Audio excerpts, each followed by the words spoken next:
Who would win in a fight? Poe Dameron or Finn, who does not have a last name? 2187. Yeah, Finn 2187. Poe Dameron would win. Oh, wait. Did I forget to mention this is a kissing fight? Oh man. That changes everything. I don't know how one wins, but I guess they both win. Everyone wins in a kissing fight.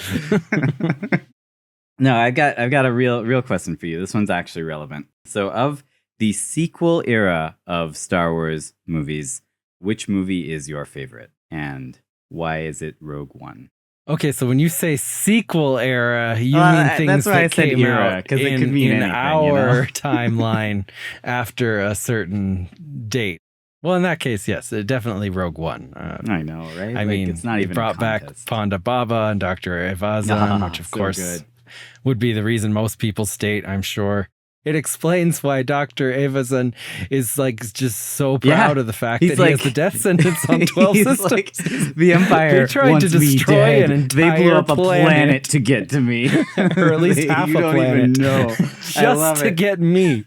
We barely escaped. I'm on a high right now. I'm not going to let this stupid moisture farmer tell me what to do. I love that he just naturally assumed that planet was blowing up because of him. He's like, they're trying to get to me, Ponda. We gotta go. We gotta get to Tatooine. Let's get to the most unassuming planet ever. The Empire will find me. I've got a death sentence. I mean, he was doing some messed up stuff picked there. 13 systems, and he's like, we can't go to these systems. They're too populated. We gotta go to Tatooine. Hello and welcome to The Popcorn Isn't Real. Hey. The podcast where we talk about all things fan theory regarding film and movies and games. I'm Leif Eric and I'm here with my co-host Torvald, and today we're talking about the Star Wars sequels. Of the 3 sequels, which one's your favorite? Obviously, The Last Jedi. Except for some very huge glaring flaws, I feel like Rian Johnson is an amazing filmmaker. As we've seen from Knives Out. I loved Knives Out. I think it's like a perfect screenplay. So I don't necessarily think that it helps the series, but I think it's a good movie. It got a lot of hate, but I think even the most toxic of fans would have a hard time arguing that the other two are better than The Last Jedi. They're clearly worse. I don't blame anyone for hating The Last Jedi. I can't forgive anybody for hating The Last Jedi and not hating the other sequels. That is unforgivable. You are wrong, and you should feel bad if that's how you feel. I've never heard anyone try to defend The Rise of Skywalker, so at least no one's that crazy. The Force Awakens do try to is defend the worst The Force one. Awakens. It destroyed the franchise. It is very much the worst one. Is destructive towards Star Wars. It's just there are awful. only two good things about The Force Awakens, and they are the actors, because all the actors were okay. I don't mind any of the casting. No, I was going to say the best thing I can say about it. They are Matthew McConaughey watching the trailer. Oh, that's so good. Oh my goodness. Oh, yeah, I'm so glad you reminded me about that. That's the trailer was awesome, video and on Matthew YouTube. McConaughey got it more than anyone else. He understood how awesome the trailer was. No, he didn't understand. He'd never seen a trailer before in his life. He'd never even seen a thing on a screen before. He didn't know how to interact with it, but he loved it. He was so into it. He was just engrossed in this trailer. He tried to wave to Kylo. He's like, hi. To those who don't know, we're referencing a viral video that showed Matthew McConaughey from Interstellar as a reaction he was watching, video. The video of his daughter. But instead, he was watching the trailer for Force Awakens. By the end, so emotional. Han Solo says, Chewie, we're home. Matthew McConaughey is crying. Sobbing. He can't keep it together. He's like, oh, they are home. Directly mirrored all of our feelings at watching the trailer. Hey, it was a good trailer. Say what you want about The Force Awakens, awful movie, but the trailer was great. Whoever made that trailer killed it. They got the hype just sky high for that movie. The other best thing about The Force Awakens is Kylo Ren on Undercover Boss. Whoa, you're right. That is the other best thing about The Force Awakens. SNL sketch. Oh my gosh. Matt the Radar Tech. I love Matt the Radar Tech. He's so good. He hears He just Kylo loves shredded. Kylo Ren so much. He has like an 8-pack. Yeah. So I'm going to be covering one main theory, maybe a couple side theories. I'm going to be looking at all 3 of the sequels. Did you rewatch all of them? If so, I did. feel your pain. Oh my gosh. I did. No, I actually enjoyed myself. Ew. I hadn't seen Ew. The Rise of I don't know Skywalker if I can since keep it was talking in to you. theaters. And how this came about was I've been watching the entire Star Wars series in chronological order. So I watched The Phantom Menace, and then I watched Attack of the Clones, then the Clone Wars show, including all of its movies in chronological order, which requires a lot of skipping around because that show aired really weird. And Why would they have... I'm baffled by why they ever would air a show like that. Like just out of order. It's weird, and they don't tell you. Like you have to figure it out. So, and then I watched Revenge of the Sith, plus all of the shows that come after it, Rebels and Andor, Kenobi. After I got through like the pre-rebellion phase, I watched A New Hope, and then I watched the Star Wars Holiday Special. But that is canon. It's officially not. It should be. No, it's the most canon. Many things have canonized. Yes, it has their actors, I know, and it introduces Life Day, which we know is canon. That introduces Attachuk, Chewie's dad's absolute infatuation with virtual reality porn. he loves it. He's so human into porn. But yeah, he's so into it. He's like getting off in front of his family. He's like really loving that. He's like panting and and bouncing up and down. He does use like a VR headset instead of like a screen, because they don't really use screens, like, or as little as possible at least. They would rather have like holograms. They don't in like Star screens. Wars. Oh, they love like flickery. Screens. They have flickery, screens, but they don't like them. holograms. Yeah, they'd rather use these horrible holograms that barely work. I mean, Lumpy watches a Awful bunch of holograms 1970s that tech are holograms. not entertaining. No, they're not. I went through the whole series all the way to the sequels, and that's how this came about. But what is the theory? Finn loves Poe, not Rey. Yeah, but this is just canon. Yeah, I don't think that's going to be particularly divisive. Yeah, the actor for Poe, Oscar Isaac, did allude to him and Finn possibly having somewhat of a relationship or feelings towards each other in multiple interviews. He was kind of playing it up for a while.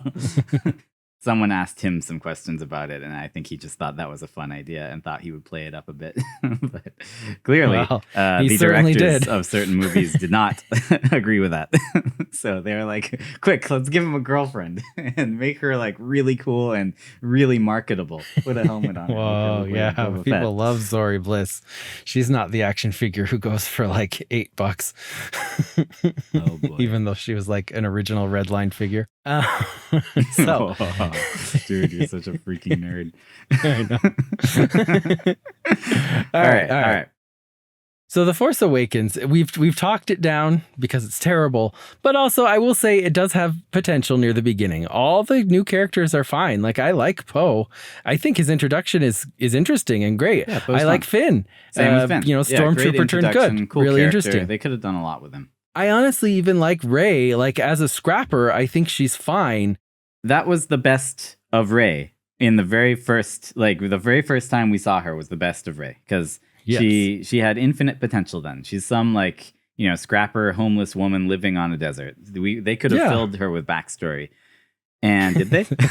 No. Well, she has no story. She has no tried a personality. little She's here nothing. and there.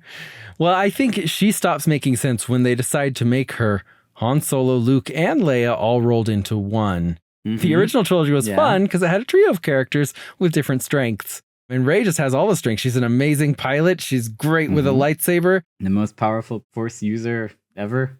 Yeah. She can Force heal. She can become a Force triumvirate or whatever it's called. Duality in the Force. So in the very beginning of this movie, what makes Finn abandon his post? Is it post? Is it being ordered to shoot some random civilians? Like, he has to have done that. This isn't his first day as a stormtrooper. He sure acts No. like it is, though. He has just seen Poe held hostage by Kylo. It's love at first sight. And what is the first thing he does when he gets back to the ship? He wipes blood all over his helmet. He goes and rescues Poe. He frees him from being a hostage. It's like, let's escape together. He sees him. He sees this dude stand up to Kylo, and then he sees him captured, and he's like, I need this man in my life. Yeah, that's true. See, now, I always took it as like he realized that Poe was a pilot, and he's like, I'm not a pilot, so I got to get a pilot to get out of here. But when you combine this with some of the later evidence. No, but when you combine this with later evidence from The Last Jedi, we do find out that Finn is definitely not a pilot. He can't even land a ship, like in a parking lot.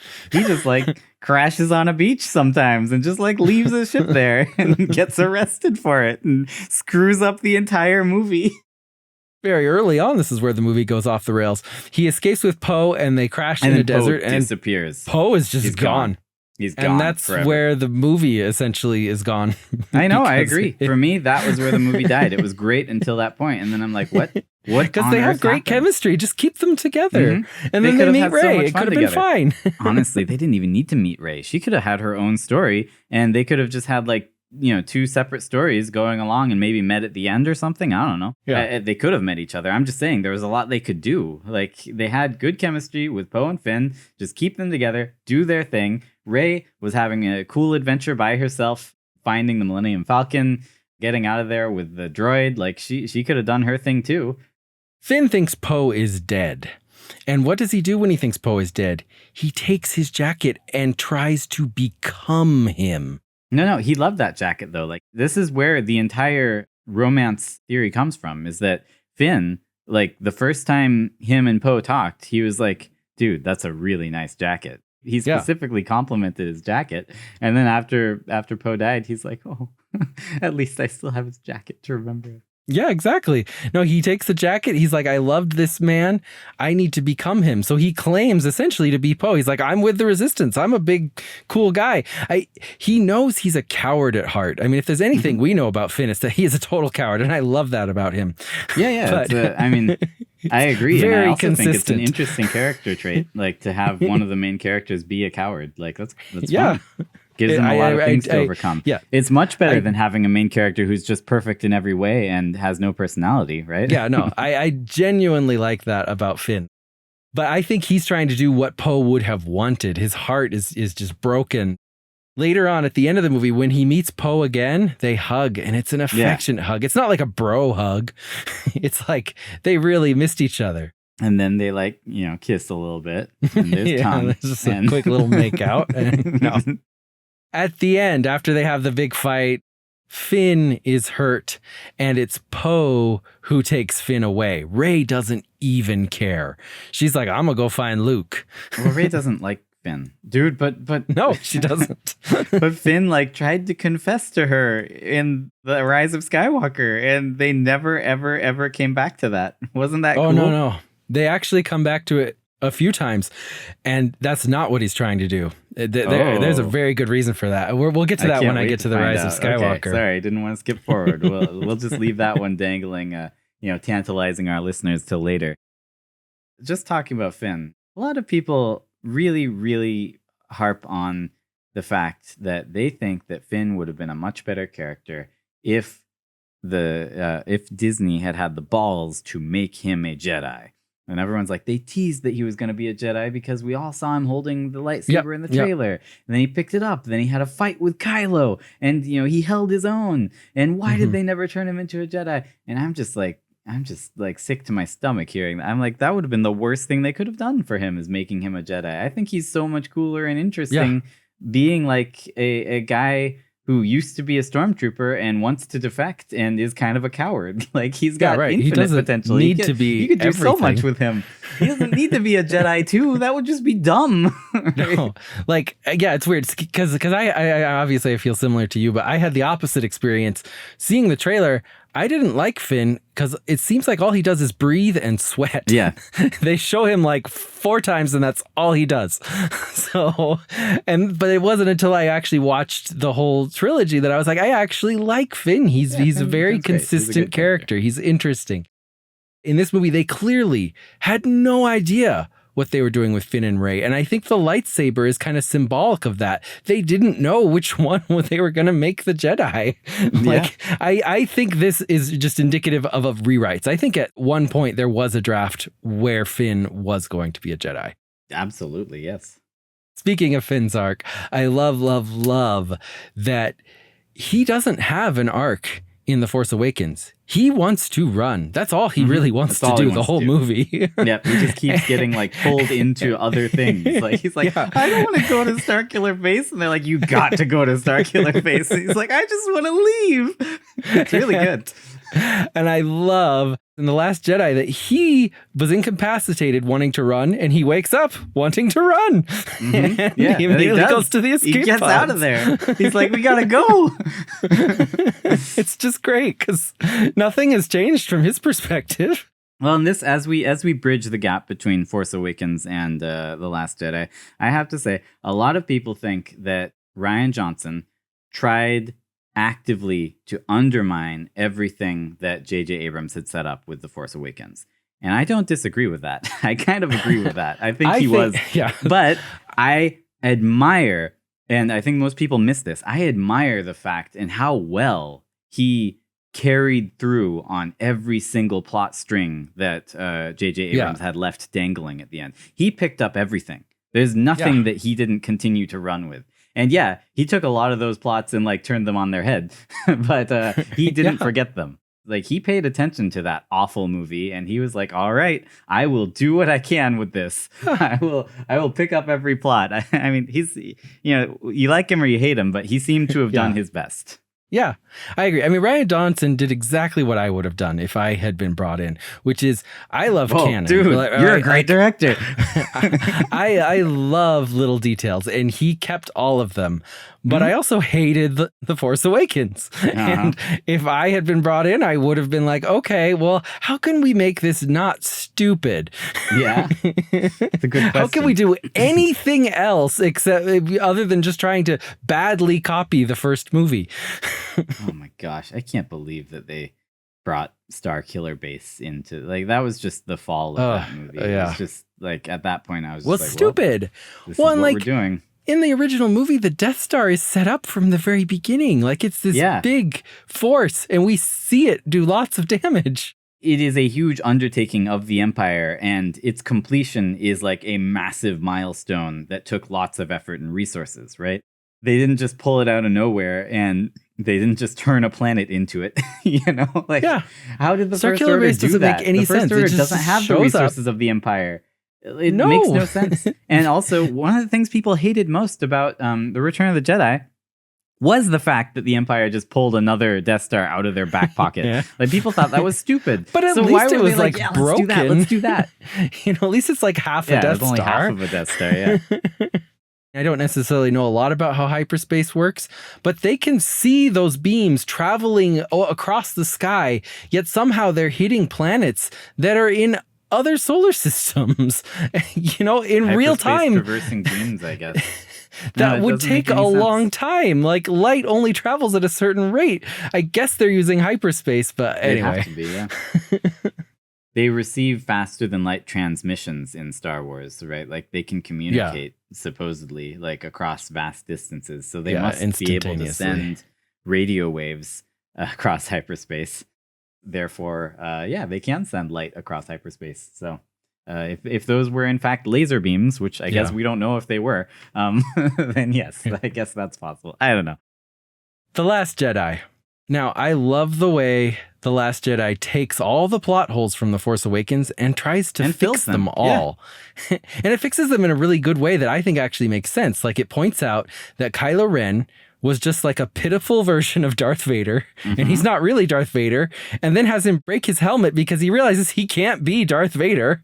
Yeah. And also points out how pathetic it was that he was beaten by someone who had never held a lightsaber before. Never even held a lightsaber, yes. So I love Kylo Ren's character. To me, that is he's the best essentially part of the the only sequels. good thing that came out of the sequels. I He's think an Kylo amazing Ren is character. Great. He fits in so well as a Skywalker boy, right? Like, he is such a Skywalker. He's He's just like Anakin if Anakin didn't have the power that he wanted. Right. You know? Yeah, he's like a more realistic Anakin. And like, angry. He's just Yes. really mad all the time about everything. And he can never win.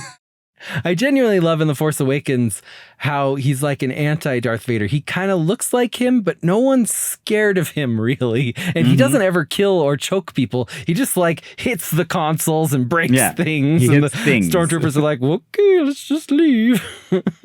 Again, I think that flaws in a character make that character compelling and fun. And seeing them either overcome those flaws or not overcome those flaws can be a cool character arc. And I think Kylo had a lot of potential and in a lot of ways lived up to that potential, especially in The Last Jedi. Rian Johnson, he saw that potential and he was like, yeah, we could do a lot with this character. Like, even though it maybe wasn't intentionally set up this way by J.J. Abrams, we can do a lot with it. And there are a lot of places we could go. And I think he really leaned on like a relationship between Kylo and Rey basically out of thin air. Out of and it nothing. Worked so and well. It's amazing. It worked It's the best surprisingly part. well. Like, it was like just they so have good. no relationship in the previous movie. And then in The Last Jedi, it's like, whoa. Well, it's the most believable interactions between humans in the entire sequels, in my opinion. Like, they're just both two like people that aren't getting what they want and basically have nothing, and they're kind of like cleaving unto each other because they're all they have. Right. Plus, we get to see Kylo like with his shirt off, and he is like shredded. He's got an 8-pack. I mean, he's got like a giant belt that He's got covers the his 8-pack. biggest pants, But They I'm go pretty up, sure there's like, an 8-pack under to there. his chest. Oh, No, man, I love that part. Especially that they even point out how ridiculous it is because Rey is like, don't you have like a cowl or something you could put on? And then he doesn't. He's just like, nah. He loves it. He's I want like, you to stare at my I want to pecs. show off. No, gotta love Ben Swallow. He's so cool. He's great. His like his chest is not like he's necessarily ripped, but it's just massively wide. He's so wide. It's like when he has his black shirt on, you don't notice as much. No. Is that even how humans are supposed to be shaped? Well, it really is accentuated by, you know, the jet black pants and gigantic belt traveling up to his chest, right? Because black is slimming. And then suddenly his pasty white chest pops out of it. So it looks like extra big. It's so good. Man, I love Kylo. He's just a great character. One more plot hole that it fixes in the very beginning. Snoke bothers to point out why he keeps Hux around, which you might have wondered in watching The Force Awakens, why this little weasel man is like the leader of the First Order. And he says it's because it's useful it's useful to have a rabid creature like him in a place of power. It's so useful. He's like, now you see why I keep a rabid cur in a place of power, Kylo. See right there? See what he did? As far as I'm concerned, that fixes it. And then J.J. Abrams comes in the third one and is just like totally ruins Hux. It by saying that, oh, Hux really isn't that powerful. There's just another random general. Which is stupid. Hux is the one who destroyed the entire Republic. He gave the order. He has the highest kill count of any character in the Star Wars universe. In second place comes Grand Moff Tarkin. I said that the only thing I liked was Kylo Ren and his character. That's a lie. I also really, really liked in the sequel Hux and his character and the dynamic between him and Kylo Ren. Yeah. That was it's like fantastic. They love each other, but they hate each other. Well, no, it's such a perfect dark mirror reflection of Vader and Tarkin, right? Yeah. Because we've got these two Tarkin. people. Well, right, Vader idolized Tarkin, which you wouldn't know unless you've read like the expanded universe, like the novels and or stuff. you've watched the Clone Wars, because I just love the Tarkin episodes because Tarkin keeps saying things that are clearly evil, and Ahsoka keeps being like, I don't know, and Anakin is just like, I don't know, he's got some really good ideas. Like, this guy's great. I love destroy a planet. Right. What a good idea. But no, it's really good because Vader idolized Tarkin. He loved Tarkin. He thought Tarkin was great, and that's why Tarkin was still around, because Vader wasn't ever gonna hurt him, and the Emperor liked him because he got results. So it's makes sense for those three to be just cutting up the galaxy together. And then 40 years later, we've got Hux and Kylo, who are just like pitiful, Little flawed weasel guys. reflections of them, right? Like just a couple of losers who wish that they were Tarkin and Vader, like just doing their best and being mad all the time. And they're not friends, and they hate each other. They don't idolize each other. They just fight and fight, but they're still all they have. It's so good. I will never forgive JJ for killing off Hux and never even having Kylo acknowledge it. Yeah, it's just such a stupid scene. And it's just throwing away like 2 movies of setup for Hux. Like you don't establish a character like that just to kill him off in an instant by a random character you just made up. Just, random. I don't even know if he had like a at name. least have someone just, like random Poe kill him, guy. like anyone. Or like they even set up that he was going to defect and join the Resistance. Do that. Yeah. Sure. Why not? I mean, I don't think he genuinely could because he was basically Space Hitler, right? So, but yeah, let him try. I mean, well, since we're on the subject of Hux, there was a different screenplay for the third movie called Duel of the Fates, which many people have read. Most and people said like it is a lot better. Better than The Rise of Skywalker. Was better, though. It was still pretty bad. Like I wouldn't have necessarily been happy after watching it. There were some parts that I liked a little better, and mostly they had to do with Hux. He had an arc where he tries and fails to use the Force several times, which was kind of funny. That's fun. He holds his hand out, and they capture Rose, and he holds his hand out over her, and it's like, "You will tell me." And she starts laughing at him because she's like, "Are you trying to use the Force?" And then in the end, after he realizes that he's lost and failed, Hux actually honor kills himself on a lightsaber, which I think is a much better end than better than nobody killing blasted him, right? Right. The weird thing about Duel of the Fates that I just scared me a little, like it just really repulsed me from it, was just that the main romance is between Poe and Rey, which is like, where's that coming from? Poe and Rey? They've never even met. One of the things that rub people the wrong way about The Last Jedi is it has somewhat of a joking tone, almost a bit more of a Marvel tone. Well, I mean, no more than The Force Awakens did. Right, exactly. Giant tentacle monsters following them around. Or The Rise of Skywalker, when it's like, they fly now? They fly now. They flew for the past 70 years. They had jetpack troopers in the Clone Wars. What the crap are you talking about? This is not new.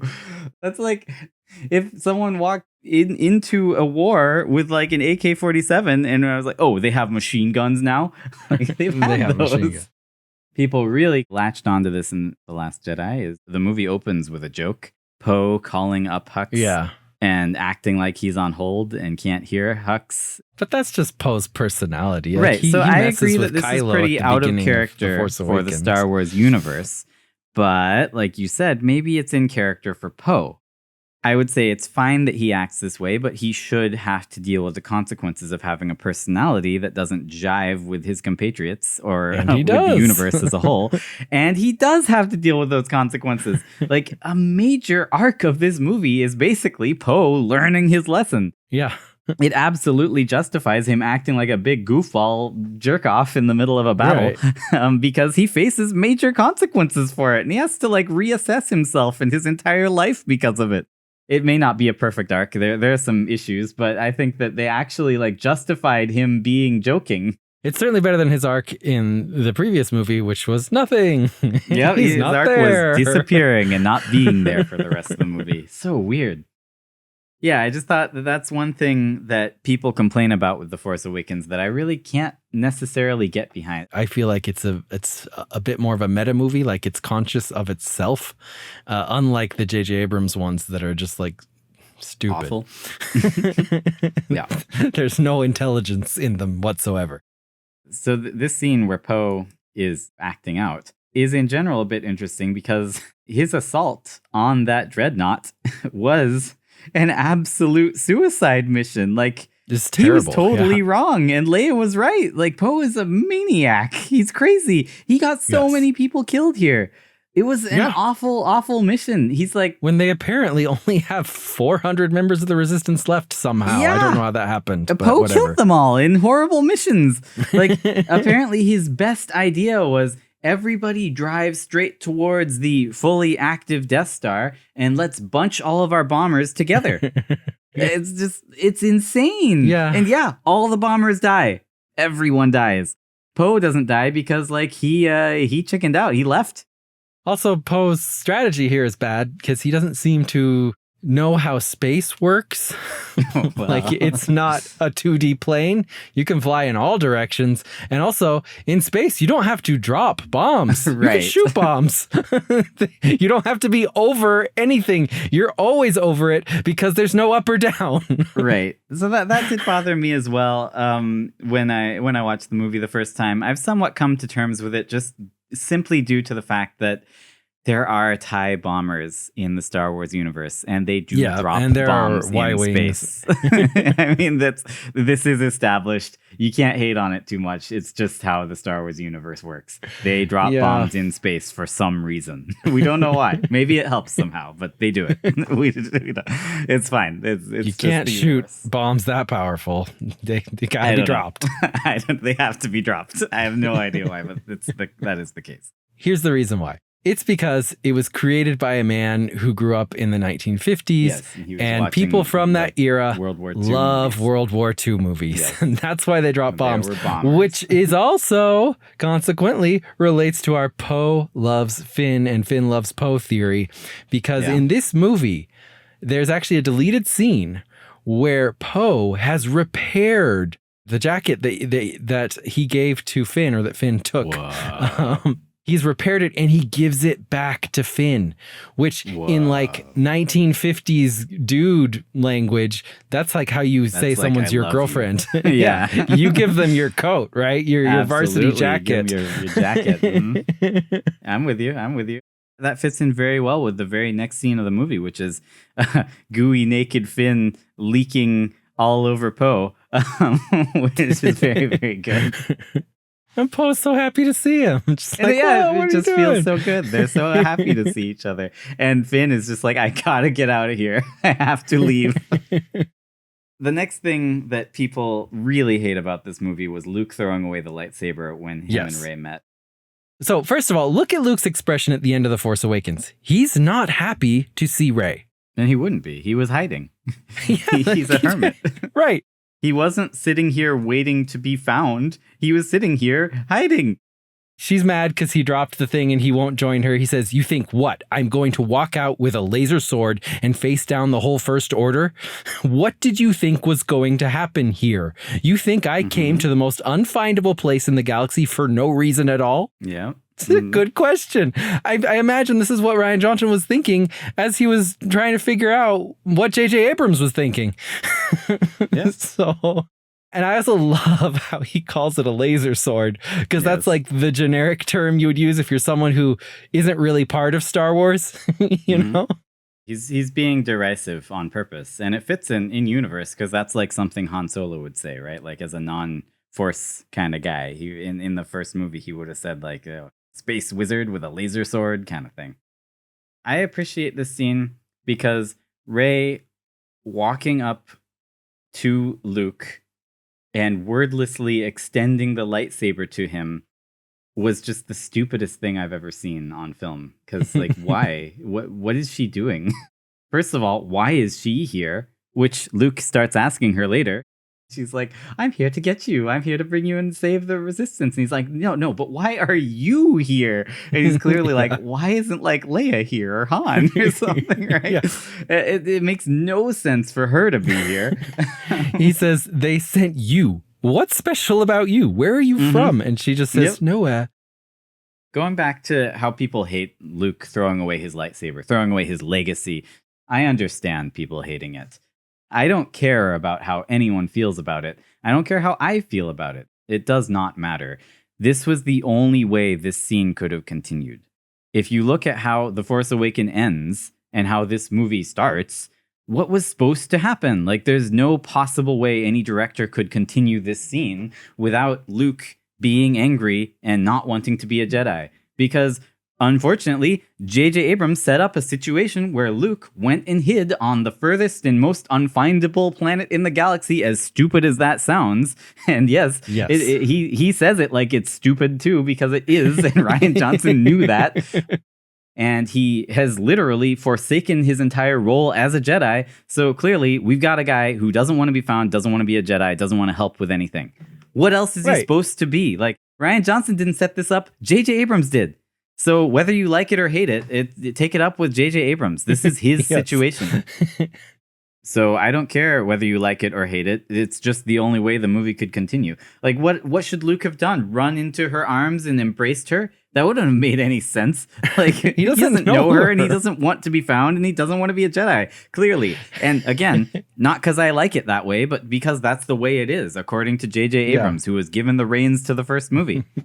I feel like Luke, where he's like, what did you think was going to happen here? Like, he's talking to the fans. Like, I'm just like, what did you think was going to happen here? Did you think Luke was like some secret weapon that can just destroy the First Order, and he had to hide himself away so that they wouldn't like find him and kill him? But he's just waiting for someone to come and take him and aim him at the First Order, and he Luke wins? Being the MacGuffin that will save the day and needs to be found was idiotic.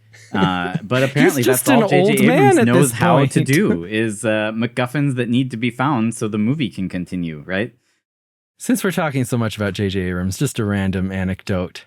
So I knew a writer who worked on the show Lost, which J.J. Abrams famously created.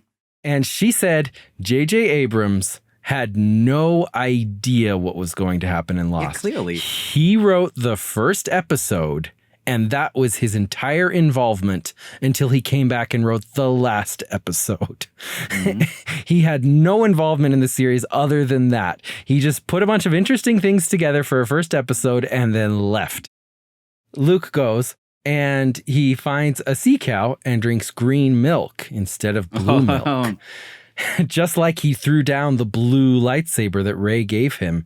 And, you know, he made a green lightsaber later. And I seem to recall, Torvald, that you had a theory about this, or you heard a theory about this? Right. So I have to give all credit to this theory to a YouTube channel called LAST Productions, which is a great channel. If you like our takes on movies and our somewhat sarcastic and cynical dissections of movies, then you would, of course, love LAST Productions.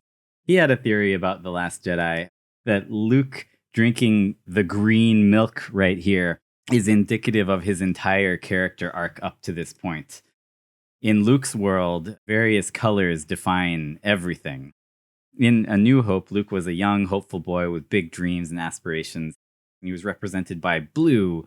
You know, he's got a blue lightsaber. He tells Uncle Owen to buy the blue droid. Not the red one, get the blue one. He drinks blue milk, right? And in Star Wars, blue represents peace and, you know, not fighting. Whereas in The Empire Strikes Back, he became more of a green character. He started, you know, fighting. He chopped off the Wampa's arm. He went and met Yoda, who was green. Wow, I was about to ask about that, actually. Yeah, right? Yoda. So in Star Wars, green symbolizes... It's not hate, it's not anger, because that's red, right? Like, that's the Sith. Green symbolizes selfishness and abandoning, you know, everything except for being self-serving, right? Being like a hermit, living alone, just like Yoda does. Just like Luke does later. And also, we see in that movie that Luke was so self-centered that when everyone was telling him, they're like, no, you have to stay here and finish your training. The galaxy depends on you. He's like, no, I'm going to be selfish and go off to Cloud City because that's what I want to do. He's becoming a green Jedi. He's going to the green side. And then, of course, in the next movie, Return of the Jedi, Luke has a green lightsaber because he's fully embraced the green side. And then he goes to save his father, even though he shouldn't. Well, right. In the very end of the movie, he completely abandons his friends on the moon of Endor to confront the Emperor and Vader. And, you know, is very selfish in that fight. He's not fighting for Vader because, like, he beats the crap out of him. He's not trying to save his dad. He tries to, like, kill his dad. And he's trying to kill the Emperor, too. He's completely self-centered. And then in The Force Awakens, when Luke enters Kylo Ren's tent, He holds up his he green does. lightsaber. Oh, man. But I love how that does scene. How does Kylo protect himself? With a blue With lightsaber. a blue lightsaber. It's the anti-Luke. So that's the only way Kylo could fend him off, with the blue color that he had dude. forsaken. So then Luke, he fully embraces the green side of the Force, and he abandons his friends and goes to live alone on a planet, just like green old Yoda did. And then, of course, when Rey presents him with the blue lightsaber, the bane of his existence, he unceremoniously rejects it. He tosses it away. He's the green Jedi now. He doesn't like blue anymore. And he goes and rubs this in her face by drinking a mouthful of green milk. Throughout the movie, he doesn't do anything until his green master Yoda shows up again, who is now encircled by a blue Force ghost. Yoda has started to reform, and he tells Luke that he was wrong all along, and Luke needs to go help his friends. And then Yoda summons a blue lightning bolt to destroy the green tree. Right? Yeah. So then Luke, he starts to reform himself, and he embraces the blue lightsaber of his father again, and he comes back and attacks Kylo, and then becomes a Force ghost himself. That's the green milk and the blue milk theory. Just because you mentioned it, I love Luke's story about what happened between him and Ben, because first time he tells it, Ben just attacked him. I know. He's like, that evil Ben. He attacked me. And then Ben's like, no, he burst into my tent with crazy eyes and tried to kill me. And Ben is right. He's not lying. I love how Luke's version, when he tells the truth, quote unquote, it's like, yes, I was standing over him with my lightsaber ready to kill him, but I wasn't gonna. Yeah, why were you there, Luke? I changed my mind at the last second. Oh, sure you did. A lot of people were really, really up in arms about the idea of Luke attacking a child who is also his student, who is also his nephew. They're like, this is... and had been like entrusted to him by Leia, by even though sister. Han was against it. Yeah.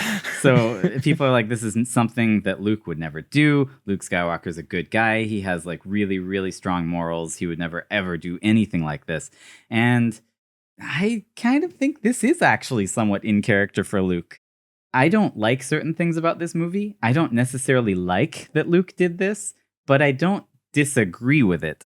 These Skywalker boys have always been portrayed as extremely rash, headstrong, spontaneous. They will get a feeling and then just barrel headlong into a situation that could have been avoided with just a little more tact and forethought. Anakin did this nonstop all the time. Like, that's all Anakin does. Or Luke is like, let's break into the detention center on the Death Star. I mean, exactly. He jets off to save Leia with Obi-Wan. Like, what the heck is he doing? He's just a farmer. In the next movie, he heads headfirst into a trap on Cloud City because he feels like it. Right? He's like, I feel like I should go there. It's a horrible idea. He doesn't even have a plan. He just shows up and gets caught. And like I said, for all the Skywalkers, Kylo is just made of bad decisions and not thinking things through. That's all he does. So yeah.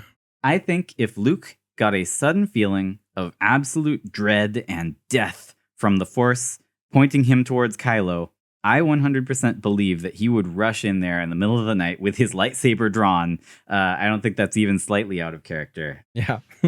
And Luke says that Kylo left with some of his students, which is clearly supposed to be the Knights of Ren, and yet the Knights of Ren are not Force sensitive. Well, and they existed for decades, apparently, before Kylo, right? Because they were like fighting the bounty hunters. Were those Knights of Ren? I thought those were Crimson Dawn. Or no, were they Knights of Ren? No, they're the Knights of Ren. In the Crimson Dawn, the whatever that arc was called. You're right. Crimson Reign, that's what it's called. No, you're right. Mm-hmm. Those are the Knights of Ren before Kylo Ren. What? So he became Kylo Ren because he joined the Order of Ren and became a Knight of Ren and somehow became the leader of the Knights of Ren. We never really see how or why or what the Knights of Ren are, but they existed before him and he joined them and then joined Snoke. It shows the Knights of Ren like once in The Force Awakens. And then they're just like gone. And then they show up again in The Rise of Skywalker. In The Rise of Skywalker, but and he kills they them all. work for Kylo, and yet they attack Kylo at the end. They don't work for the Emperor. Why would the Knights of Ren be working for the Emperor? They were Kylo's personal guard. And that's the thing. That's what you would think if all you saw was the sequels. But the fact is, in the canon, they're not Kylo's personal guard, and they don't work for him. He joined them. Yeah, I know. I understand. Essentially works for them. He is Kylo Ren. He is one of the Knights of Ren. So another thing about this movie that most people did not get offended by, but that to me is just like a glaring, stupid aspect of the movie. Finn and Rose really did just kind of like park their ship on a private beach for no reason. And that is exactly why they get arrested in the casino before they can talk to the codebreaker with the red lapel. That also is the subplot that results in the best arc in the Andor series, which is that he gets arrested for loitering, and sent to a prison. Yep. I just think it's so weird that one of the major story arcs of this film is a parking ticket. Like, it's just because they were so stupid that they did not park in a parking lot. They parked on the beach, which is a horrible place to park. It would have been harder to park on the beach than in a parking lot. What is wrong with Finn? Finn just knows he wouldn't be able to like fit in a parking space because he can barely fly. Flying is just like par for the course in their world. This is like if you're writing a John Wick movie and John Wick like told his buddy to go to the store and buy an aspirin, and then his buddy, instead of parking in the parking lot, he like parks on a beach. Yeah, like in the middle of a park, because he's like, well, it's called a park, so I guess I'll park here, because he's never lived on Earth. Like he just has no understanding of people. And then like his car gets impounded, and while he's picking it up, he like meets a drug dealer in the alley and is like, oh, well, these drugs must be aspirin, and then buys them and brings them to John Wick, right? Like that's essentially what they do. Just as well as you would expect. Exactly, because that's what the they drugs do. You got they go in the to alley jail. Are bad. Yes, Finn and Rose go to jail for a parking ticket, and then they meet a guy in jail who's breaking out, and they're like, here's our code breaker. And it turns out he's a bad guy. They're just completely useless not airheads. The person that their trusted contact Maz sent them to get. No, he's the wrong. And they know he's not the person. They're just like, well, this guy's a scumbag. I'm sure he'll help us. It's the stupidest plot. It's so stupid. Like, it's just two people Canto doing Bight things that they terrible. shouldn't have done. I actually like Canto Bight as a place. There are lots of cool aliens. Yeah, it's fun. It ruins the main plot, which is one of the things I think is really genius about this movie is he created a contained thriller in space, sort of this naval thing going on where they can just barely outrun the Star Destroyers, but they can't go to hyperspace because of the fuel thing. Well, no, because of the tracking thing. But it's not contained because they can just leave. Right. They can just go to Canto Bight. Well, and that bugged me when I first watched the movie because I was like, how are like ships leaving and coming back to this chase? Like, if ships can leave and come back, then clearly other ships could like intercept them. The ships that are chasing them, I guess, aren't going to go to hyperspace and try and cut them off because they don't necessarily know where the resistance is going. But they could call up some other First Order ships and say, hey, they're heading this direction. Go into hyperspace, come out of hyperspace ahead of them, and cut them off. Unless, much like the Resistance that has their entire resistance there, maybe that's the entire First Order that's chasing them. I mean, Snoke is there for some reason. Yeah, he doesn't need to be there. Who knows why he's there? That would have made, I think, a much better story for the sequels if the rebels had swapped places. And now the rebels are the bad guys and the Empire is the good guys, right? But that's not how they did it. The First Order is as powerful or more than the Empire. It's bigger than the Empire. For some reason. Who knows how? One of the other missteps is that they kill Admiral Akbar, and worst of all, in a trap. Oh, gosh. Yeah. The one would have seen that coming from a mile away. No, he wouldn't have, because when he said it's a trap, he got caught in the trap. But he survived it. Not this time. I'm sad that they killed off Admiral Akbar. I'm not up in arms about it because I understand that killing off major characters can be useful. Well, not off screen. Right, but they killed him off screen. That's the problem here. You might have to argue that he's a major character, but to me he is. What are you talking about? He's a named character from the original trilogy. That makes him a major character. I know. Yes. End of story. Just like Pandavava and Dr. Evazan. Yes, that's exactly what I was about to say. Any character from the original trilogy with a name is a major character. Named in the movie. Well, fair enough. He's a major character. He's an admiral. Like, come on. He is. My question is, why Holdo? Why Admiral Holdo or Vice Admiral Holdo, whatever she's called? They already had Leia and several other already established characters. Why bring in another new character to save the day? Like, use one of the people you already have. Why not let Leia be the one to do it? Right. I know they didn't know the actor was going to die. If Leia was going to die, it should have been doing the Leia maneuver, right? It should have been. Like, I would buy it if Leia did it, but Holdo with her weird purple hair, like, who I've never seen before. I agree. So they have Holdo be antagonistic toward Poe. Poe is wrong. They're telling it from his perspective, so it makes us hate Holdo.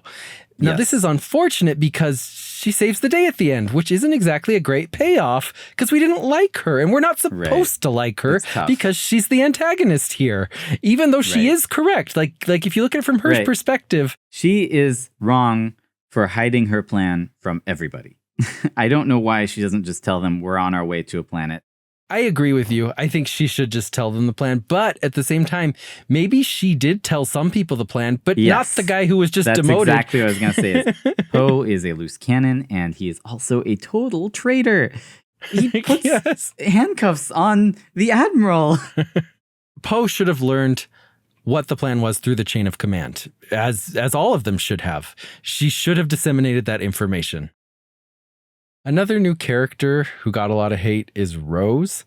Now, I really like Rose. Having her stun Finn, the hero from the first movie, as the first thing she does when we meet her probably isn't a great move if you want people to like your new character. Yeah. But I like it because I like seeing Finn get knocked around. All right. I mean, that's when Finn's at his best, honestly, is when he's running away and getting beat. He's a good character. So back to Luke. One good moment, R2 playing the old Leia hologram is a really great moment. That's what convinces Luke to say he'll give Rey 3 lessons. Now, I have to point out, she only gets 1. Mm-hmm. It's great.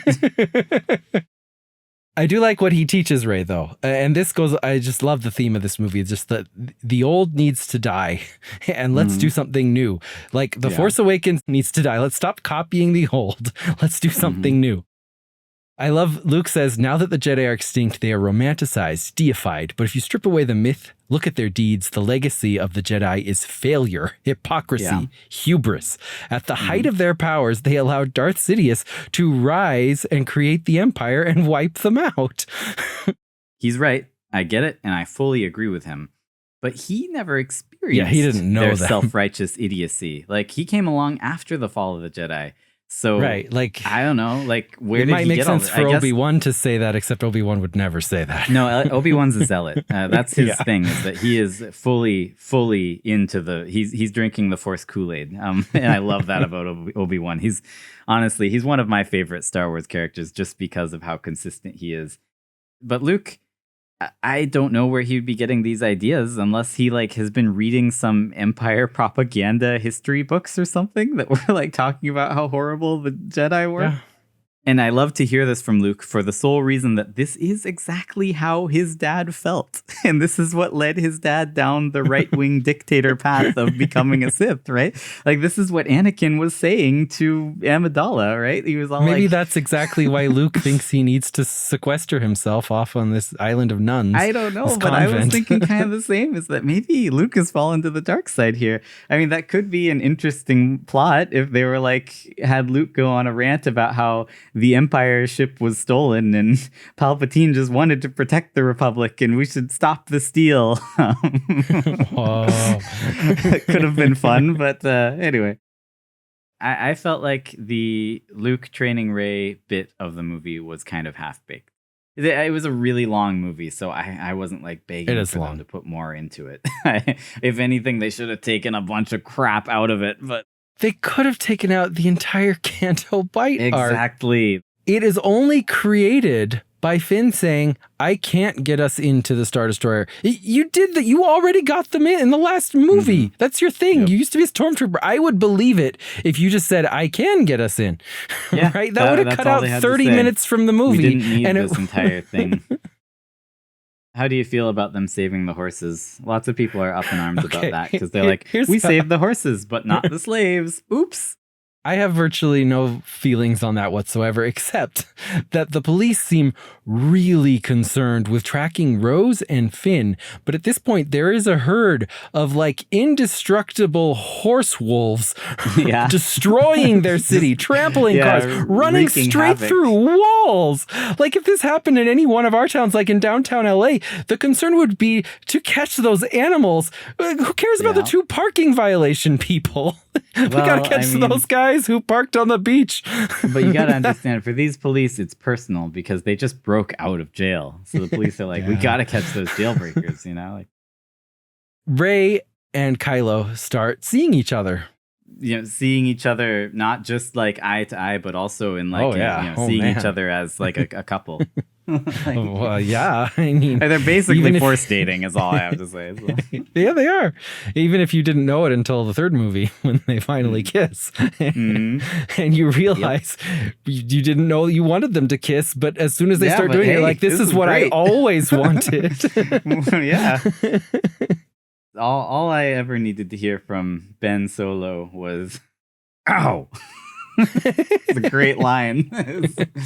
Ow, and then just kiss it up and then die. What a great character, Ben Solo. In this current movie, The Last Jedi, I like that Rey is someone who's obsessed with the past because she doesn't have one. And Kylo is someone who comes from a very long past and doesn't want it. He's like, let the past die, kill it if you have to.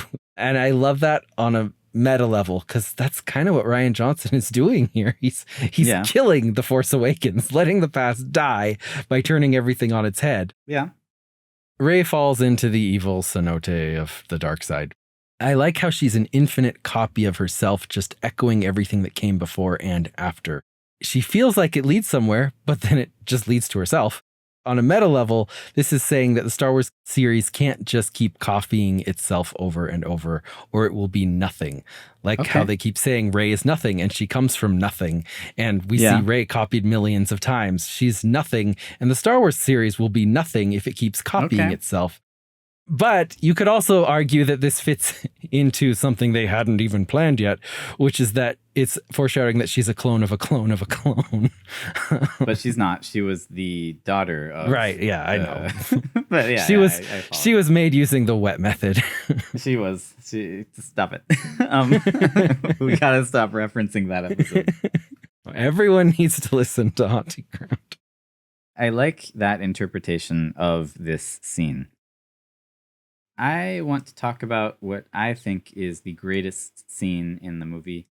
A lot of people are really, really offended, like on a personal level, by this scene. I ate it up. I loved it.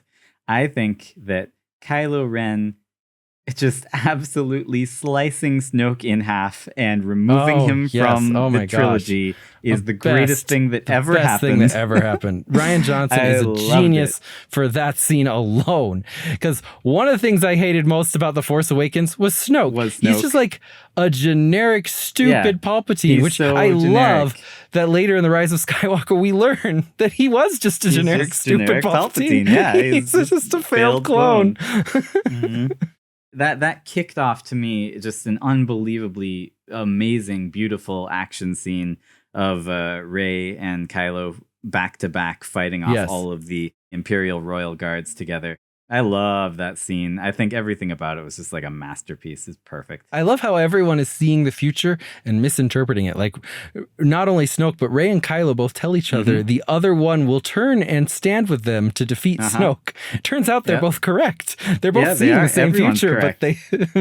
and then Snoke thinks... Snoke is correct too, because he's like, I see him raising the lightsaber, turning the blade, and igniting it to chop down his true enemy. Oh, I'm dead. It's so good. I love this part. One thing I don't understand, even though it's an amazing scene, why is there a big disintegration hole in the middle of this room? They just like kick a guard into it and he just like explodes. It's weird. It's like a Tron situation almost, with like a derez hole. I think that Rey turning to the dark side here and actually listening to the things Kylo is saying to her would have been more believable than the idea of Luke ever turning to the dark side in the original trilogy. You actually can feel that Rey has good reasons to turn to the dark side right now. Like, she has nothing, and Kylo is the only friend and the only personality she's ever had. He's like excited and happy for the first time in his life. I mean, she says in The Rise of Skywalker, she would have taken his hand if he was just Ben Solo instead of Kylo Ren. He should have just said, ow, and then she would have been like, yes. Rose and Finn and DJ are trying to break into the ship or whatever, change the codes. Finn sticks in some code chips that have tines like a key. Every time an astromech jacks into a computer, they have to turn like wheels and gears. I'm pretty sure that computers in the Star Wars universe don't work like ours do. It's an entirely mechanical system of tumblers and locks and gears. No, it is. Star Wars computers work like the old punch card computers of the 70s. But instead of punch cards, you align gears. So what they're doing when they move those gears is they are programming the computer. And that's just how Star Wars computers work, because they were based on 70s tech. That's it. So in Star Wars, for people who don't know, hacking is called slicing. And yes, you can manually slice a computer if you have a key that can turn those gears. You're writing code into the computer itself, and then you can get the results that you want by doing that. And that's just how it works. That's Star Wars tech. It seems that most of their mechanical devices, from their moisture evaporators to their ships to their droids, have some form of advanced artificial intelligence, even if it's just rudimentary. We don't have a complete view over how this works in the Star Wars universe because, it's a different universe to ours, so everything might be different. But in our universe, a computer is what is known as a Turing-complete machine, right? And a Turing-complete machine is essentially anything that can accept input and accept arbitrary input and then deliver arbitrary output. And if you have that, then you have the most powerful computer in the world. And it could be made of cogs, or it could be made of switches, or it could be made of light bulbs, or it could be made of punch cards. It doesn't matter how it's accepting this code and how it's delivering the code, or even how it's doing the computations. As long as it can do those things and, I'm not going to get into definition of this, but is Turing complete, then even if your computer is running at one operation every 200 hours, it doesn't matter how slow it is. It's just as powerful as the most powerful supercomputer. Turing complete is Turing complete, and we've never made a computer that is more powerful than that. The Star Wars universe doesn't really matter if they receive their input through cogs. Who cares? They can still do all the computations they need to do. So that's just how they've chosen to interact with them. End of story. They wouldn't be more powerful by being able to write code on a keyboard. Might make them more user-friendly, but they've made artificial intelligence with punch cards, basically. Artificial intelligence that they can't communicate with and need another artificial intelligence to do it for them. A lot of the more advanced AI models are now combining multiple AI models, and one of them will feed the other model with information. And that's how they're essentially trying to use that to make more complicated AIs that can do more general tasks. Something I talked about in oddly enough, our Thomas and Friends episode. Right, yeah. So if you'd like to learn more about artificial intelligence, go listen to our Thomas and Friends episode. It's fantastic. I give like a dissertation on AI. Some people say it's their favorite episode. It's our craziest episode. I mean, we go off the rails. We start just like randomly citing episodes of Thomas the Tank Engine like everyone should know what they are. No one knows what they are. So Force Ghost Yoda shows up to Luke and summons lightning to destroy the tree, then giggles about it. That means that Yoda joined the dark side, because Force lightning is exclusively, canonically, a Sith power. I mean, he was always a little weird. So the salt planet Crate, which I hate that they named this planet Crate because it has nothing to do with crate dragons. Yeah, I know. I know it's Crate with a C and crate dragons are with a K, but come on. And a Y. What I think is interesting is that this scene turns out to be kind of the culmination of Poe's arc. It's a reflection of his actions. At the beginning of the movie, he had no reason to decide do to a take suicide massive run? losses. Yeah, to do a suicide run just to take out one ship. Leia was right. They just needed to leave. And he's like, no, let's all die. They kind of try to paint it as if he has learned his lesson now because he decides not to continue the battle. He says, no, we're all going to die out here. Everyone fall back. This is the one time where it actually would make sense to incur massive losses. Poe and the Resistance are actually backed into a corner here. So if the advancing enemies are able to get to them, they die. And yet this is where he decides to pull back. I never hated Poe before, but I do now. But there's a second part of his arc that comes right after this when Luke shows up. Luke shows up from Poe's perspective for no reason. But Poe is the one who realizes, no, Luke is doing this for a reason. Yeah. He has realized my leaders do mysterious things without telling us the plan. We need to figure out what the plan is without any communication. He's and right. He does figure it out. He's like, he's delaying them so we can escape through the tunnels that he didn't even know about. That's what he's doing. That's apparently what he's doing. Finn does not follow Poe's orders, and he decides, I'm going to sacrifice myself to save everybody. I'm going to do my own Holdo maneuver straight into that laser cannon. This is also the culmination of Rose's arc. Her sister was Finn at the beginning of the movie, right? Her sister sacrificed herself. The idiot following Poe's orders. Yeah, the idiot who followed Poe's orders and destroyed the dreadnought. And now she sees Finn and she sees this situation. She's like, I won't let this happen again. But I'm just like, no, Rose, you just saved one guy so he can die in 10 minutes from now when they break down the door. But I guess what it's trying to say is that if you just fight the fight to live for a few seconds longer, you might find a different solution. Luke shows up right after his lightsaber was destroyed, and he's holding his lightsaber. He uses Anakin's old lightsaber to fight Kylo. And that's just a hint that things aren't what they seem here. As a projection, you can not only project yourself, but you can also project any item you want. Yes. This is just my absolute favorite scene in the movie, and one of my favorite scenes in all of Star Wars. The Luke versus Kylo fight scene is pure art. This is the coolest Luke ever gets to be. Like, he's kind of a whiny blonde, as Boba says. Whoa, yeah.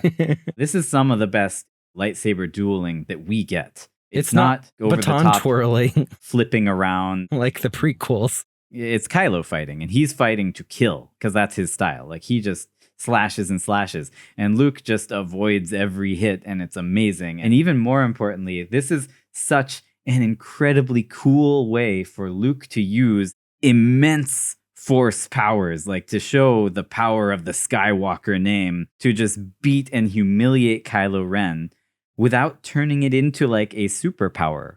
Like, they could have had Luke show up in the flesh and like fly around and then like grab an AT-AT and throw it at Kylo. And I'm sure they would have if this was like a video game or directed by someone who was not so insightful. But they didn't. They decided to use his immense powers to do a trick. And this is exactly how the Force should be portrayed for a light side user. Not raw power, but it's tricks and confusion, which are what the Jedi do. Yes. So fantastic. It's just the ultimate way to end this movie. It's amazing. Yeah, no, I love that scene. So we're talking about The Rise of Skywalker. Kind of a hot mess, but it's like an enjoyable one. The only thing that I truly enjoyed was it established as canon hyperspace skipping. Hyperspace skipping is supposed to be like the most difficult thing you can ever do, and if you try it, you'll just die. And it's because it's, you know, rapidly entering and leaving hyperspace like as quick as possible, and you have to be, you know, really careful and also really good at quickly establishing like a route. Well, I was confused because the TIE fighters following him can do it too, and I thought it was like a huge undertaking to track someone through hyperspace. That's the thing, the TIE fighters just do it too, and come on. Well, and like the whole point of the last movie was that they needed like a big ship to be tracking them through hyperspace. Only the flagship could be tracking them. Dakota Fanning's character in this movie, she's one of the random rebels. Has changed her hair to match Princess Leia's. And I think this is to make up for being on Poe's side and betraying Princess Leia in the last movie. Oh, that was nice of her. She's like showing fealty. You might think that Palpatine's plan is maybe a little ridiculous in this movie. Somehow, Palpatine returned. Yeah, I love that line. He has a massive other army called the Final Order, in addition to his First Order. But this actually fits with his MO because he likes to create two different armies, one with a leader who is him and another with a leader who is not him, who he plans to have killed, which was Snoke.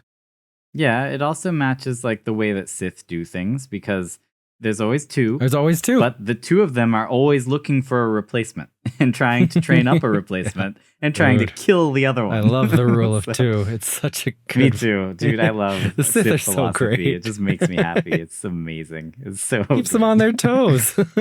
Yeah, well, it ensures that the most powerful is always the one in charge. Rey has just been hanging out with Leia, I guess, training, and Poe is mad about that because he's like, Rey, you're the best. You should come with us. Before she leaves, she says to Leia, there's so much I wanted to tell you.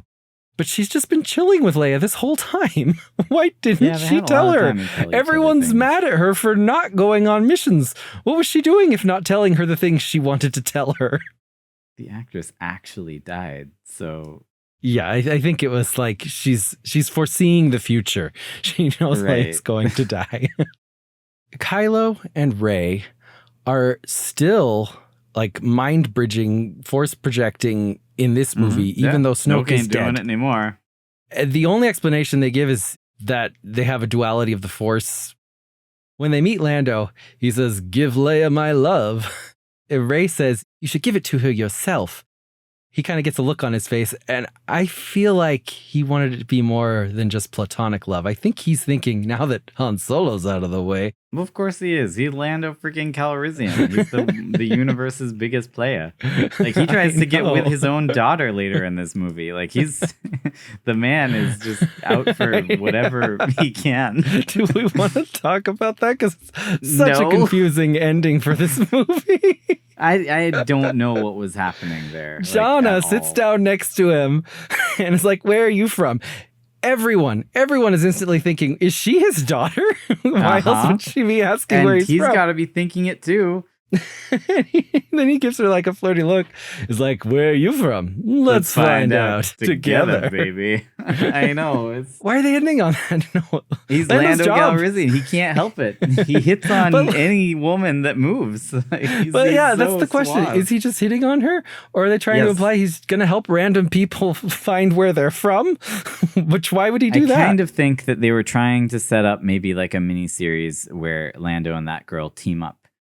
They gave him that line for that reason. I think that the actor is just such a sexy, sexy man that he couldn't deliver that line without Billy it being unbelievably suggestive. Everything he says is just so flirty.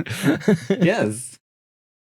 Lando saves the day in this movie by just bringing a massive fleet of everyone in the galaxy, just everyone. Well, and that's the meme, right? Is that when Leia asks for help, nobody comes. But when Lando asks for help, everybody comes. That's what I was Who can resist Lando? He's like, we're all going to save the galaxy together, baby. Right? Like, and then you're like, hell yeah, Lando, I'm in. I don't care if I'm your daughter. If Lando asked me. Yeah, I mean, no, that's just what I love. He's going to do it with me if I do. So. They just needed someone with charisma to ask, and they could have had a resistance force. Well, and I love that meme because it's funny. I hate it though because it undermines Leia's one thing, which is, help me, Obi-Wan Kenobi. You're my only hope, right? She asks for help and help comes. And I'm like, come on, that's Leia's She asks thing. for help and Kenobi comes. Okay, that's it. I can't believe the best part of the Kenobi series. Kenobi. And she kept asking who he was. Who are you? He did not never say, said, my name is Obi-Wan Kenobi, and I'm your only hope. Oh, that would have been mind-bogglingly good. It would have set up and given so much more meaning to her saying those words to him 20 years later when she desperately needed help.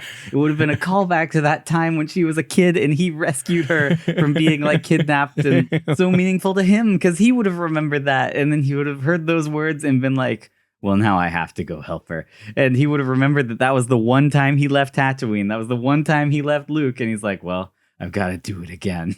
That little Leia needs me. You know, it would have been so perfect if he had just said to her, I'm Obi-Wan Kenobi and I'm your only hope. They had to have thought of it. That seems like the entire point of the series. Yeah. And it must have been someone at some point thought it was too cheesy or something. Them not doing that shows that the people who are running Star Wars right now do not understand Star Wars. Because that's the exact kind of thing. I don't care how cheesy it is. I don't care how corny it is. That's the exact kind of thing that fans eat up. We love that. Like, George Lucas would do it. Like, Star Wars fans cannot agree on anything. And Star Wars fans hate Star Wars. But Star Wars fans love lines that are callbacks. All of them love that. Every single fan loves that. There's a moment in The Rise of Skywalker where they sink into quicksand. And it's totally cool because it just leads to what some caverns. What are they sinking about, though? Well, Finn is thinking about something that he really wants to tell. I wish he would have said Rey. it. He says, Rey, I never told you. I think he was going to follow that up with, I am in love with Poe. Because he wanted to tell someone, you know, and Rey is his buddy, his girlfriend. He talks to her about these things. He only says this line, Rey, I never told you, after he sees that Poe has already sunk.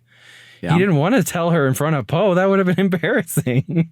Yeah, of course. He's like, I can't say it. Poe's still out here. We know that he was going to tell Rey something about Poe. How do we know that? Because when they're down in the cavern, Rey asks, what didn't you tell me? And he's like, I'll tell you later. And then Poe, sounding offended, says, you mean when Poe's not here?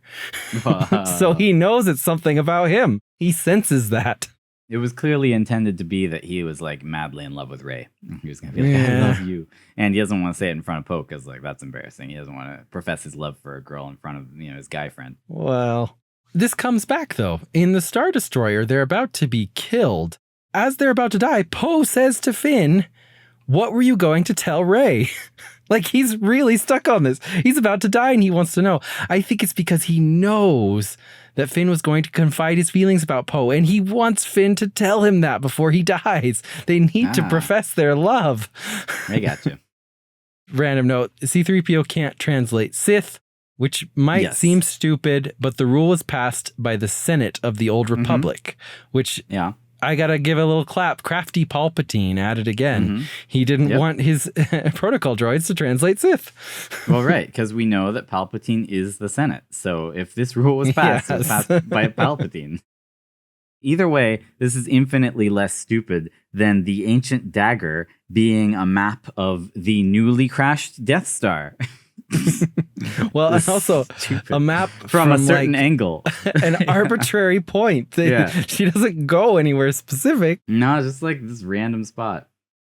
Rey fights Palpatine, and she ends up hearing voices of all the Jedi's past. Ones you may not have even really thought about, like Luminara Unduli has a line. Adi Gallia has a line. Of course, Mace Windu. Ahsoka, which means Ahsoka's dead. Ahsoka's dead. Well, Ahsoka's old voice actor is dead, at least. We don't know about the new actor. Oh, it's true. She changed. No, but while these people are talking, Anakin says, bring back balance, Rey, as I did. I think it's a great thing for Ghost Anakin to say. He's like, I was so great, wasn't I? I was the chosen one. I brought balance to the Force. I mean, it's very Anakin. Like, that is how he saw himself. Like, as like I wasn't like hero. This evil Sith who killed tons of people. But he did bring balance. There were only 2 Sith, and he made it so there were much less Jedi. I don't think that Vader ever believed that he did the wrong thing. I think that he just killed the Emperor because that's what Sith do. Yes. Right? Like, I think he was just taking over. Now's my chance. All right, my master is having a weak point. I'm pretty sure Luke will be my apprentice. Yes. No, I truly believe that's what he was doing. He was like, I got my apprentice right here. I can kill my master. I'm a Sith. This is my job. Like, I have to do it. And then sadly he died. So he's like, all right, Luke, it's up to you. You're the Sith now. And Luke's like, what? I don't understand. No. But no, I don't think that Vader ever felt bad about what he did. He felt like the galaxy needed a dictator to prosper. And he also felt like the galaxy was prospering under him and Palpatine. So, and he was a very like ends justify the means kind of guy. So yeah. He Doesn't matter knew how that many he committed younglings I atrocities, slaughter.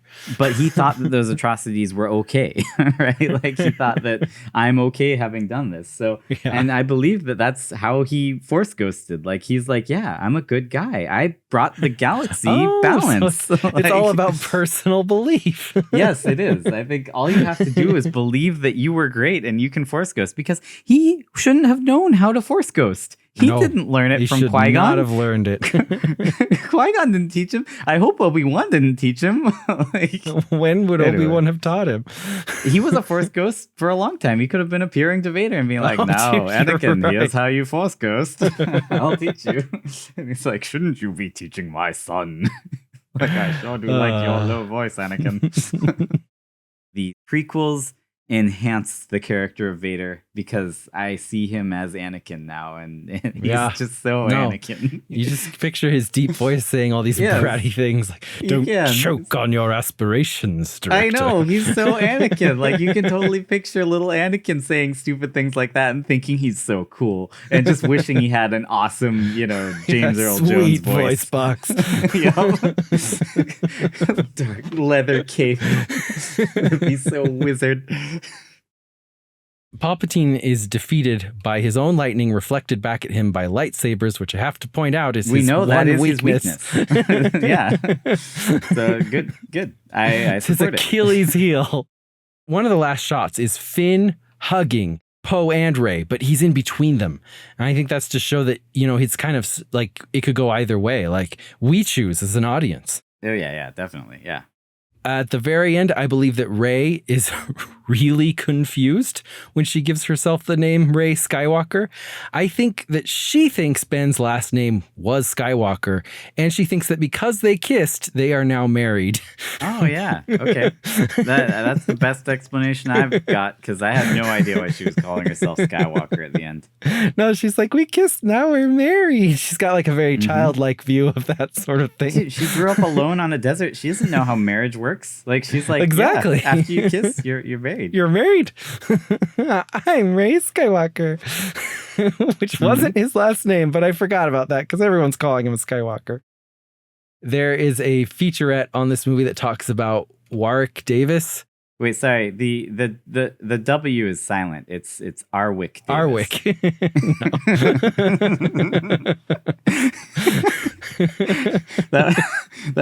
that was the best thing to come out of the new Willows show. Right. He's trying to teach the new actors in the making of Willow show how to pronounce his name, and he says no. The W is silent because they're saying Warwick, and they say Arwick. Which is exactly what you think, because why would you think the second W is silent? Oh boy. Anyway, old Arwick Davis. That's all I have.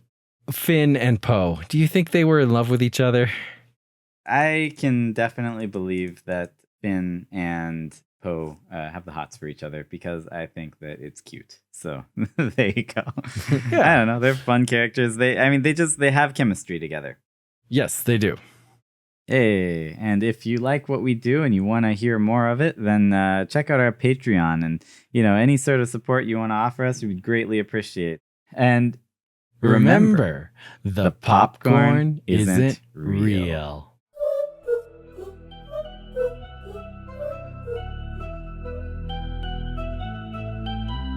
In a world of shadows and dreams, nothing is quite what it seems.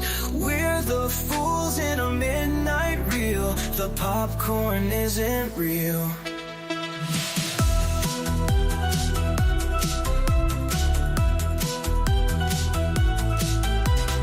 Chasing clues through the silver screen, wishing for a tale that's unseen. Hold my hand through this hazy spiel. The popcorn isn't real. Behind the curtain, there's nothing to feel. The popcorn isn't real. Caught in a moment that will never heal. The popcorn isn't real.